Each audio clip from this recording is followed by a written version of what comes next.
గవర్నమెంట్స్కి ఎంత వచ్చింది, ఎన్జిఓస్కి ఎంత వచ్చిందని.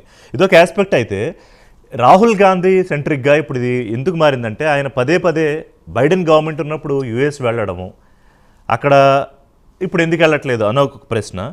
రెండోది, మార్చిలో ఒకసారి, జూన్లో ఒకసారి 2023, అంతకుముందు 2021లో జర్మనీ వెళ్ళినప్పుడు పదే పదే ఆయన క్షీణిస్తోన్న భారతదేశ ప్రజాస్వామ్యము, లేకపోతే హక్కులు, లేకపోతే వెనక్కి ఎలా వెళ్ళిపోతోంది మళ్ళీ, ఇవన్నీ కూడా ప్రస్తావించడం మీద ఇప్పుడు ఈ డాట్స్ అన్నీ కనెక్ట్ చేసుకుంటే can we draw a picture?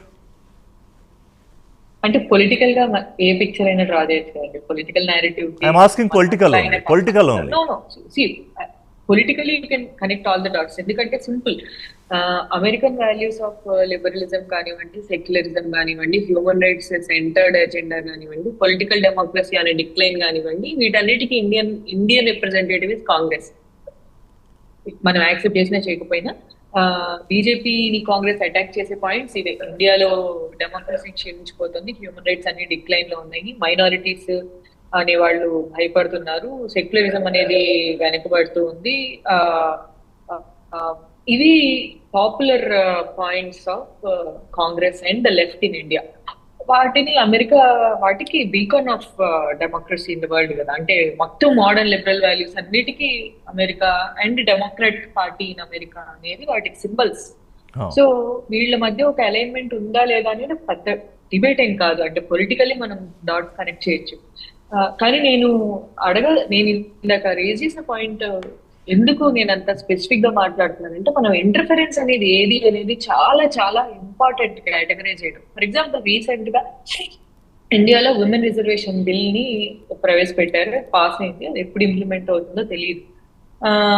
So 2029కి ఇండియాలో ఎంతో మంది మహిళా లెజిస్లేటర్స్ రాబోతున్నారు అని చెప్పి ఎన్నో దేశాలు ప్రపంచవ్యాప్తంగా జెండర్ ఈక్వాలిటీకి కమిట్ అయిన దేశాలు ఇండియాలోని జెండర్ ఈక్వాలిటీ మీద వర్క్ చేసే ఎన్జిఓస్ కి ఫండ్ ఇస్తున్నాయి. ఎవరైనా ఇండియాలో సర్పంచ్లు వీళ్ళు ఫ్యూచర్ లో ఎమ్మెల్యేలు అవ్వాలి అని ప్రిపేర్ అవుతుంటే వాళ్ళకి ట్రైనింగ్ ఇవ్వండి, పొలిటికల్ స్కిల్స్ కి తయారు చేయండి అని. ఇది ఇంటర్ఫరెన్స్ అంటామా? జెండర్ ఈక్వాలిటీ ఇంటర్ఫరెన్స్ అంటామా? ఈ దేశాలు కానివ్వండి, లేకపోతే western ideas of Liberty, western ideas of political democracy, western ideas of equality and western ideas of freedom, అవి ఎన్నో ఏళ్లుగా ఇండియన్ పాలిటిక్స్ నడిపిస్తున్నాయి. నాకు పాపారావు గారు అన్నట్టు అదేదో ఇవాళ కొత్తగా వచ్చిన ఇంటర్ఫరెన్స్ కాదు. ఫర్ దట్ మ్యాటర్ మన లిబరలైజేషన్, ప్రైవేటైజేషన్, గ్లోబలైజేషన్, మన కాంటెంపరీ ఎకనామిక్ పాలసీ, ఇప్పుడు social media influence, every single thing, chat GPT మన ఎలక్షన్స్ రన్ చేయటం, it is all western influence. అంటే వెస్టర్న్ టెక్నాలజీస్, వెస్టర్న్ భావజాలం, వెస్టర్న్ ఎకనామిక్ పాలసీస్, మొత్తం contemporary research in political science, contemporary research. మన Gandhi western educated, Ambedkar western educated, Nehru western educated, ఎంతో మంది Indian intellectuals ఇప్పుడు నీతి Aayog heads కానివ్వండి, లేకపోతే మన ఆర్బీఐ గవర్నర్స్ కానివ్వండి, ఐఏఎస్ అందరూ వెస్టర్న్ ఎడ్యుకేటెడ్.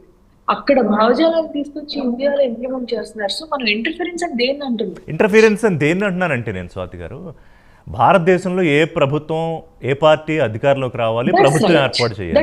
ఎగ్జాక్ట్లీ. ఇప్పుడు అందుకే దీన్ని you have to just see in two different. Exactly. రెండు ఇప్పుడు paper has to reveal exactly specific గా ఓటర్ టర్న్అవుట్ పెంచితే ప్రాబ్లం కాదు.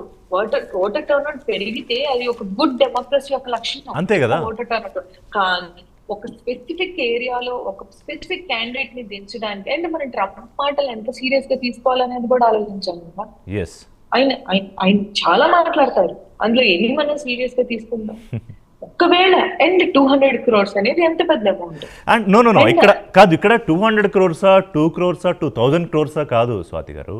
ఒకటి అంటే ఎలక్షన్ ని ప్రభావితం చేయడానికి ₹1 అయినా కూడా, నేనేమన్నానంటే భారతదేశంలో ఒక నిమిషం, ఎలక్షన్ ని పాజిటివ్ గా ప్రభావితం చేయొచ్చు, ఎలక్షన్ ని నెగటివ్ గా ప్రభావితం చేయొచ్చు. ఇండియాలోని ప్రైమ్ మినిస్టర్ ని దించడానికి 200 కోట్లు సరిపోతాయని యుఎస్ఏఐడి దెన్ మోడీ 2024 ఎన్నికల ప్రచారంలో, ఎలక్షన్ క్యాంపెయిన్ లో మోడీ ఎందుకు అన్నారు విదేశీ శక్తుల జోక్యం ఉంటోంది భారతదేశపు. ఎగ్జాక్ట్లీ ఆయన అన్న కామెంట్స్ ఏంటంటే, ఏది ఋషి గారు, మనం పొలిటికల్ నేరేటివ్ ని, ఒక రిపోర్ట్ ని చాలా డిస్టింక్టివ్ గా చూడాలి.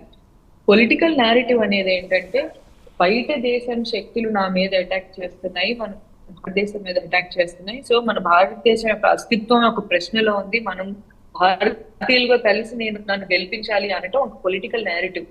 ఎందుకంటే రకరకాల దేశాల స్పైస్, ఇందాక సార్ వాళ్ళు చెప్పినట్టు రకరకాల దేశాల ఎయిడ్స్, ఇప్పుడు డెవలప్మెంట్ ప్రాజెక్ట్స్ ఉన్నాయండి. ఒక 2,000 కోట్లు 5,000 కోట్లు చైనా శ్రీలంకకి అప్పు ఇచ్చింది. ఆ తర్వాత శ్రీలంక దివాలా తీసింది.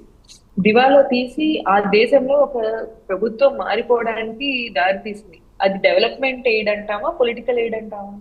డెవలప్మెంట్ ఎయిడే పొలిటికల్ కి రీజన్ అయింది కదా.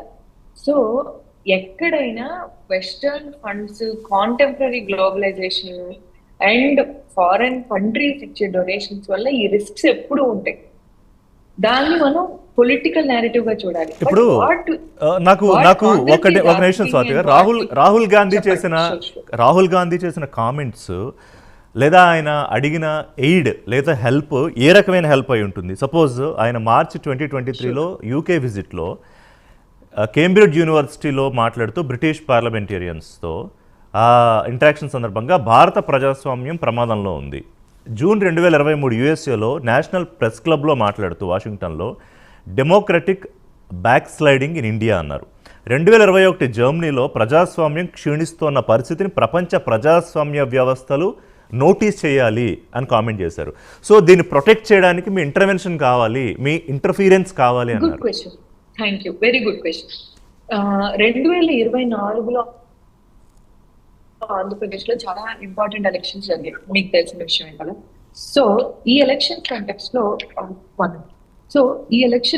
లో ఆంధ్రప్రదేశ్ అప్పుడు అపోజిషన్ లీడర్ చంద్రబాబు నాయుడు గారు విదేశాల్లో చాలా మంది ఎన్ఆర్ఐలతో మాట్లాడుతూ ఆంధ్రప్రదేశ్ లో రాజ్యాంగం డెమాలిష్ అయిపోతుంది, ఆంధ్రప్రదేశ్ లో డెమోక్రసీ లేదు, మీరందరూ పూనుకోవాలి, మీరందరూ హెల్ప్ చేయాలి అన్నారు. ఆయన ఏమి హెల్ప్ ఎక్స్పెక్ట్ చేస్తుంటారు అంటారు? Those are Telugu people, those are belongs to Telugu states. వాళ్ళు విదేశీ శక్తులు కాదు కదా స్వాతి గారు, వాళ్ళు విదేశీ శక్తులు కాదు.